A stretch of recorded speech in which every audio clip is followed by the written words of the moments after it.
यदि हम भोजन की बात करें तो चाहे वो वेजिटेरियन फूड हो या नॉन वेजिटेरियन फूड हो, दोनों तो आते हैं कहीं ना कहीं किसी जीव से ही। तो दोनों जगह पे जीव हत्या हो रही है, तो इनमें से फिर क्या उचित क्या अनुचित? तो मैं डॉक्टर दीपक चंद्र सरोज आपका अपने चैनल में तहे दिल से स्वागत करता हूं और आज का हमारा डिस्कशन इसी विषय पर होगा। तो इसको समझने के कई दृष्टिकोण हैं, कई पहलू हैं। तो मैंने एक पहलू का डिस्कशन पहले से ही किया है एक वीडियो में, उसका मैं लिंक डिस्क्रिप्शन बॉक्स में और आई बटन में दे दूंगा, तो प्लीज़ उसे ज़रूर देखिएगा। वहाँ पे मैंने चर्चा किया है, जैसे हम भोजन लेते हैं तो हमारा तो पेट भरता है ना, लेकिन उस प्राणी का क्या हुआ, जैसे उस गाजर की, उस मूली का, उसे क्या मिला? तो इस विषय की चर्चा आपको उस वीडियो में मिलेगी, तो प्लीज़ उसे ज़रूर देखिएगा। तो यहाँ पे हम जो चर्चा करने वाले हैं वो कर्म के सिद्धांत की। जैसे हम सभी ने सुना होगा कि हम जैसा करेंगे वैसा भरेंगे, या न्यूटन का तीसरा नियम क्या कहता है कि every action has equal and opposite reaction. जैसे कि हम किसी दुकान में जाते हैं और हमने 10 रुपए दिया, तो दुकान वाला क्या करेगा, वो 10 रुपए का कोई सामान हमें देगा। तो यहाँ पे क्या हुआ, मैंने 10 रुपए दुकान वाले को दिया, वो 10 रुपए का सामान मुझे दिया, तो बराबर, हिसाब बराबर। इसी प्रकार से हम बस में जाते हैं तो बस में क्या होता है, 10 रुपए दिए तो हमें 10 रुपए से कितनी दूरी तक जा सकते हैं उतनी दूर का टिकट मिलता है और हम वहाँ तक जाते हैं और हमारा हिसाब बराबर। अर्थात हम 10 रुपए दे रहे हैं तो हमें 10 रुपए का या तो सामान मिल रहा है या तो कोई सर्विस मिल रही है कि नहीं। तो अब हम देखते हैं भोजन के लिए। अब हम जब भोजन, हमें चाहे वेजिटेरियन हो गया या नॉन वेजिटेरियन हो गया, जब भोजन हम ले रहे हैं तो किसी जीव से ले रहे हैं, तो जिस जीव से ले रहे हैं उसकी जान गई। तो अगर हम ये न्यूटन के थर्ड लॉ की बात करें तो हमने जिसको खाया उसकी जान गई, तो जान के बदले हमें जान देना होगा। अर्थात ये तो बड़ा ही ट्रैपिंग वाली सिचुएशन है ना, हम ट्रैप हो गए, फंस गए कि नहीं। तो अब क्या करें, इससे बचने का कोई उपाय है? तो शास्त्र क्या कहता है, भाई जीवो जीवस्य जीवनम, एक जीव दूसरे जीव का आहार बनता है, यही सिद्धांत है। तो क्या इस सिद्धांत का पालन करने से हमें कोई उसका कर्म का रिएक्शन नहीं होगा? अगर हम जीव हैं, दूसरे जीव को अपना भोजन बनाएंगे तो हमें क्या कोई रिएक्शन नहीं लगेगा? तो शास्त्र क्या कहता है, भाई लगेगा। तो फिर आपके सिद्धांत का पालन करने का क्या फायदा? फायदा है ना क्या? तो पहला काम यह कीजिए कि क्योंकि आप जैसा करेंगे वैसा ही आपके साथ होगा, इसलिए कम से कम कष्ट दीजिए दूसरों को। अपने भोजन के लिए भी दूसरों को पहली बार तो कम से कम कष्ट दीजिए। तो अब देखिए कष्ट कहाँ पे कम होता है, वहां से अपना भोजन प्राप्त कीजिए। तो ये कैसे पता चलेगा? तो चलिए एक उदाहरण हम लेते हैं। मान लीजिए हम एक छड़ी लेते हैं और जोर से हम धरती पर मारते हैं, तो कोई हमें रिएक्शन मिलेगा धरती की तरफ से? शायद नहीं। और वही छड़ी हम लेकर अभी पेड़ पौधे हैं, गाजर, मूली, आम इत्यादि के पेड़ों पे मारेंगे तो कोई रिएक्शन मिलेगा? बिल्कुल। क्या हो सकता है कि गाजर मूली हैं तो उसके पत्ते टूट जाएंगे, उसका तना टूट सकता है और उसमें से कुछ पानी निकलता हुआ, यानी लिक्विड मटेरियल जो सैप होता है उसका निकलता हुआ हमें दिख सकता है। अर्थात पृथ्वी पे मारा तो कुछ विशेष नहीं, यहाँ पे थोड़ा सा कुछ रिएक्शन दिखा। अब इससे थोड़ा आगे आते हैं।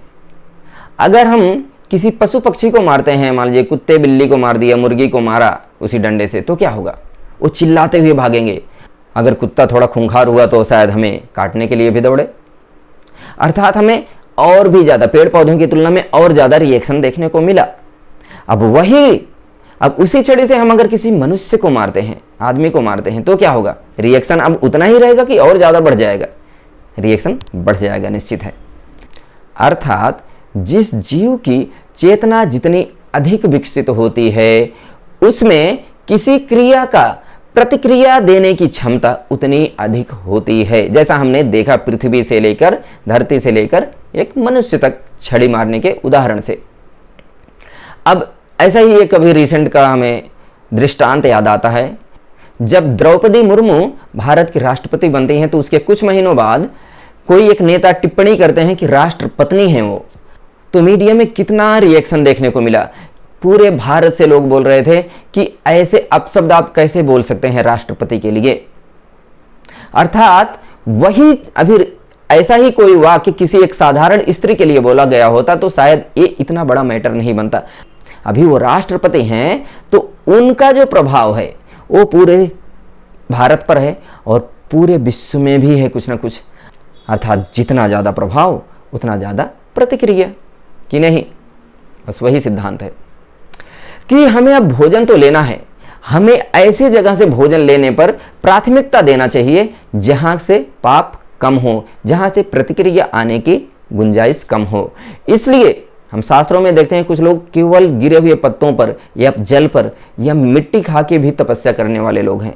तो शायद हम ऐसा नहीं कर सकते हैं।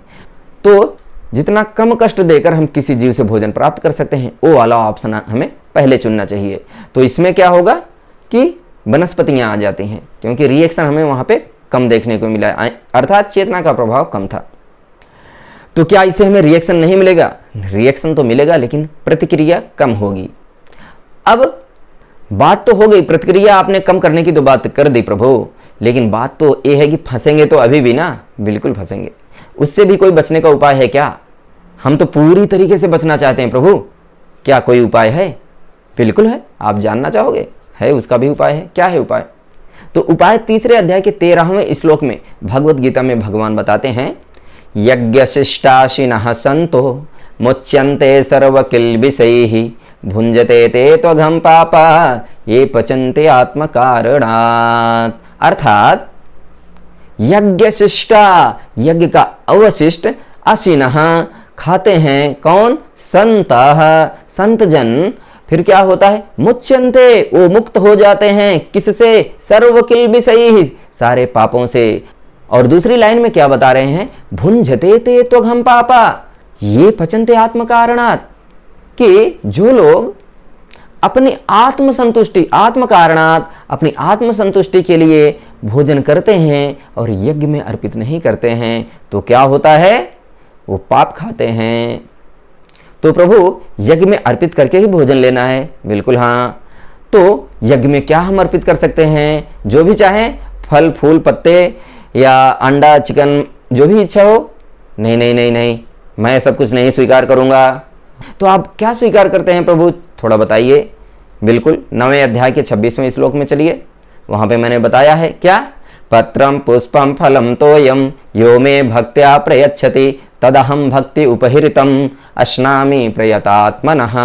अर्थात पत्रम, पुष्पम, फलम, तोयम अर्थात जल, इन सब से बने हुए भोज्य पदार्थ को जो मुझे भक्ति उपहृतम, प्रेम पूर्वक जो ऑफर करता है, अर्पण करता है, उसे मैं तदहम अश्नामि, खाता हूं।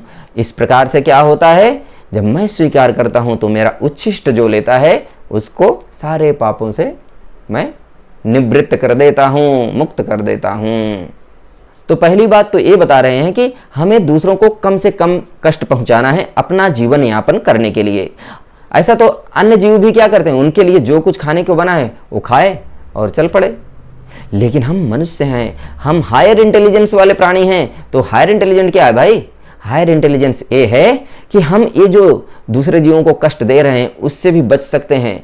और उससे कैसे बच सकते हैं? जब भगवान को अर्पित कर देते हैं, भगवान की सेवा में लगा देते हैं, तो भगवान प्रसन्न होते हैं। भगवान की आज्ञा से हमने क्या लिया? जो हमारे लिए कोटा डिसाइड किया था भगवान ने, और उसको भी भगवान चाह रहे हैं हमें अर्पित करके खाएं, तो हम उनको अर्पित करके फिर उसे स्वीकार करते हैं प्रसाद के रूप में। इस प्रकार भगवान पूरी तरीके से संतुष्ट होते हैं और हमें मुक्त करते हैं उन रिएक्शन से।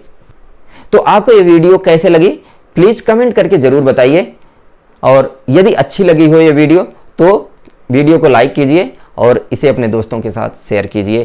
Keep watching. Thank you so much. Hare Krishna.